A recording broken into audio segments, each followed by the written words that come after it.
If you look ahead like, oh, I'm about to put like a year of so much studying in, so kind of it can be a little daunting. Let's welcome our next guest who just recently passed the CPA exam. I'm Kyle. I'm a tax associate with Onisco and Schultz for about 5 years. I just recently passed the CPA exam. How did you stay focused and maintain the drive and self-discipline to pass this exam? Yeah, it kind of for me, it's kind of like that saying that Jeff Bezos says from Amazon, that stress comes from ignoring things that you know you shouldn't ignore. So it's kind of like if that would happen to me, if I missed a day, I kind of feel that stress, and so but when I stayed on track, I'd feel at ease. So kind of my stress and anxiety of not studying would just keep me on pace, and also having a schedule, kind of planning out what you need to do and making sure you're sticking with that. But yeah, and then also not having distractions. I kind of go to an environment where I wouldn't be distracted by anything. I would say my friend John was a very good help in motivating. Like him getting me out of kind of my house and being there with me studying and taking me to cool places, like that really helped me get through my first 2 exams. Once he finished, my wife Maribel, she was very helpful with kind of just helping me out so I could get my 2 hours or whatnot of studying time in. So everybody around me was very helpful. What did you do a day before the exam?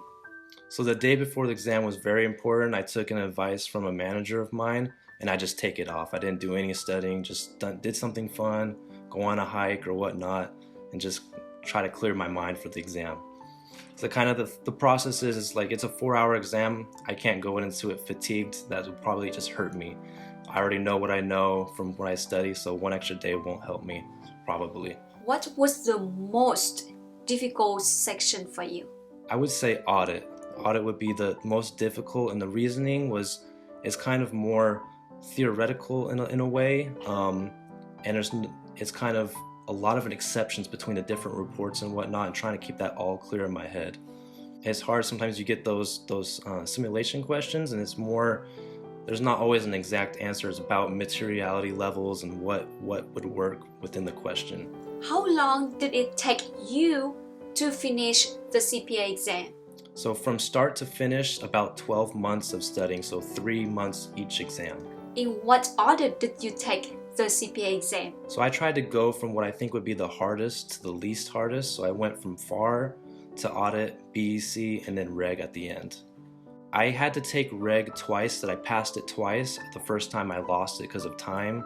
The FAR, the first time I didn't pass. I think I got like a 72, but everything else I was able to pass first time. And what advice would you like to share? I think the biggest thing is just to work hard and kind of maybe overstudy, do as many multiple choice and simulations as you can. The more you do, the more good you will feel going into the exam. The multiple choice, they're good at giving you that kind of content, and the simulations are very good at kind of just making it so you're good going to the exam and you don't get kind of blindsided by how difficult the simulations can be. Definitely putting a plan together, sticking with that plan. Everybody learns differently, so find a way that works best for you, whether it's watching videos, reading, doing a lot of problems. Put yourself into an environment that helps you study, whether that's going out or whether that's being in your home. Just kind of really just stay focused and put as much hard work as you can. I think just kind of getting over the fact, if you look ahead like, oh, I'm about to put like a year of so much studying in, so kind of it can be a little daunting. I think that's why sometimes it's better just to focus on exam by exam, study day by study day, not looking too far into the future, because it can be a little bit of a shock.